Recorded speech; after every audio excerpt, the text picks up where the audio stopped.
A media fight is brewing over the coverage of Pennsylvania Democratic Senate candidate John Fetterman, who's recovering from a stroke. He suffered that in May. Now, after taking months off to recover, Fetterman has only recently started doing public appearances, and he finally sat for his first in-person interview with NBC News reporter Dasha Burns, but only under specific conditions requested by his campaign, which she explained on MSNBC. We had a monitor set up so that he could read my questions because he still has lingering auditory processing issues as a result of the stroke, which means he has a hard time understanding what he's hearing. Now, once he reads the question, he's able to understand. So a candidate for U.S. Senate who is recovering from a stroke needs closed captioning because he has difficulty processing what he hears, which you can see in this portion of the interview that aired. What has that recovery process been like? How has it changed your day-to-day experience? It's everything. It changes everything. Yeah. Everything about it has changed. Basically, having a conversation with your wife to having a conversation with your children, just, you know, things, especially early after the stroke, the ability to really understand exactly what I'm being heard but it gets much, much better where I take in a lot. But to be precise, I use captioning. So that's really the major challenge. Some will view it as a courageous and transparent response, while others will say it should question his ability to serve in the Senate. But regardless of how you view it, because Dasha Burns is a reporter, she continued to do what reporters do, and that is provide information and perspective on a newsworthy issue. I'll say, Katie, that just in some of the small talk prior to the interview, before the closed captioning was up and running, it did seem that he had a hard time understanding our conversation. She had the temerity to offer her firsthand account and observation. And that has led many in the left-leaning media to become apoplectic. For example, podcaster Kara Swisher, who'd interviewed Fetterman herself, said, quote, "Sorry to say it, but I talked to John Fetterman for over an hour without stop or any aids, and this is just nonsense. Maybe this reporter is just bad at small talk." New York Magazine reporter Rebecca Traister, who also profiled Fetterman, said, quote, "Fetterman's comprehension is not at all impaired. He understands everything. It's just that he reads it, which requires extra acuity, and I'd argue, and responds in real time. It's a hearing auditory processing challenge."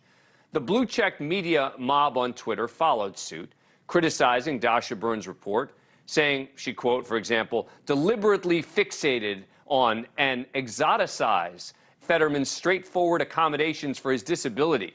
"I wish it wasn't like this in America."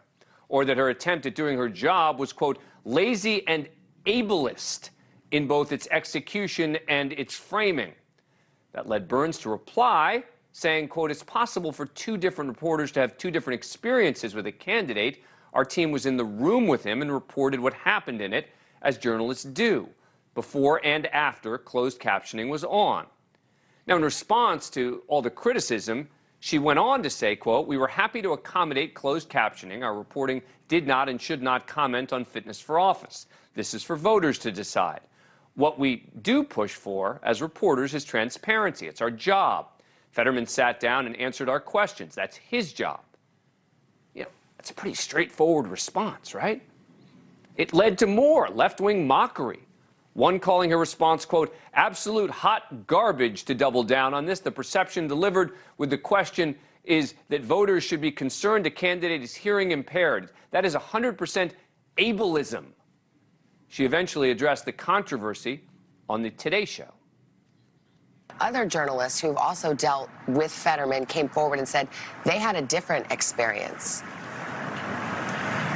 Yeah, and Savannah, that's completely fair that was their experience. We can only report our own. I will say it's important to note that according to the campaign itself, our team was the first to be in the room with Fetterman for an interview rather than via remote video conference.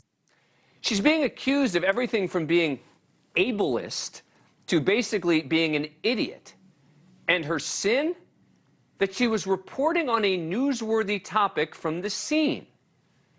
The Washington Post had said in an editorial, quote, Mr. Fetterman is asking voters for a 6-year contract without giving them enough information to make sound judgments about whether he's up for such a demanding job. Now, I don't know. I'm not a doctor. But I do know that the criticism of this reporter, to me, seems absurd. Joining me now is Democratic strategist Ameshia Cross. Ameshia, thanks very much for coming on the program. Appreciate it. What do you think I'm getting wrong here? Well, a few things. I agree with some of the tweets that you read earlier. At the end of the day, this is an individual in Fetterman who we know has suffered from a stroke. Having people in my own family, as well as acknowledging other electeds who have had issues like this, it is bothersome that a journalist would go about basically throwing shade at, for lack of a better term, this man's recovery process. We know that he has spoken in several interviews and has been quite articulate in the way that he answers things related to policy, related to his recovery. We also know that strokes take a toll on your body, and it takes a minute to come back from. And I think that his mental acuity should not be in question here. So he's someone who needed a reasonable accommodation, and it was provided, and that should pretty much be the end of that story. So she shouldn't report what she saw, meaning if before the interview it appeared to her that he didn't understand certain things, she shouldn't say that because it'll be interpreted as being mean to stroke victims? Am I interpreting that correctly? It's not necessarily that it's being mean, it's that it is something that didn't need to be part of that interview.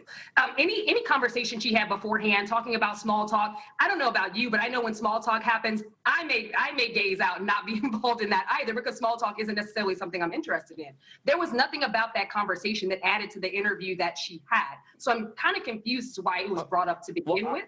I think it's very relevant. Look, whether he is fully, mentally there or not is a subject for people who are actually interviewing him. I don't know.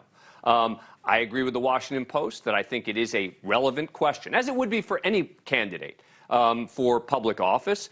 Are they fully medically prepared? That's why, for example, presidential candidates, right, and presidents, et cetera, talk about their medical records. These are all relevant questions in assessing someone's candidacy. So I'm just confused as to why suddenly when it comes to Fetterman, this is off limits. It feels like, and correct me if I'm wrong, it feels like this is advocacy on the part of people on the left who are just upset that this report could potentially hurt his chances.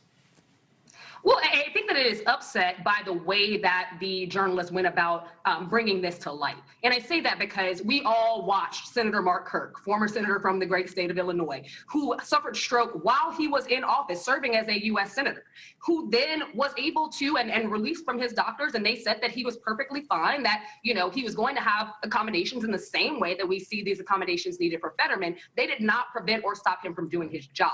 So my frustration here is they think that you have a journalist who has literally, within her role, placed this onerous on an individual who is recovering from a stroke, a legitimate illness, who has right now, a temporary disability, who quite frankly needed a reasonable accommodation. That is something that is provided in the majority of workplaces across this country. It is illegal not to do so, and is now shedding a light on this when it has absolutely nothing to do with his policy projections or anything related to this campaign. But that's a decision voters can make, right? You're saying voters aren't allowed or shouldn't be allowed to take this into account. And I guess all I'm saying is voters should have as much information as possible, and they should be able to decide for themselves. Quick final word. No, I agree with that. But I will also say that we were not, and we have not seen video footage, and we won't see video footage of that small talk conversation she said that she had with him. So there's no way of knowing or interpreting whether or not he was actually in any way not giving justifiable answers or not responding at all. This was a sidebar conversation. But she's a reporter, and that's what reporters do, right? They report on things that they see. Anyway, Ameshia Cross, good conversation. Thank you very much for coming on the show. I really appreciate it. Thanks for having me. Thank you for watching. Go to newsnationnow.com to find NewsNation on your cable provider. And don't forget to click the red subscribe button below to get more of NewsNation's fact-driven, unbiased coverage.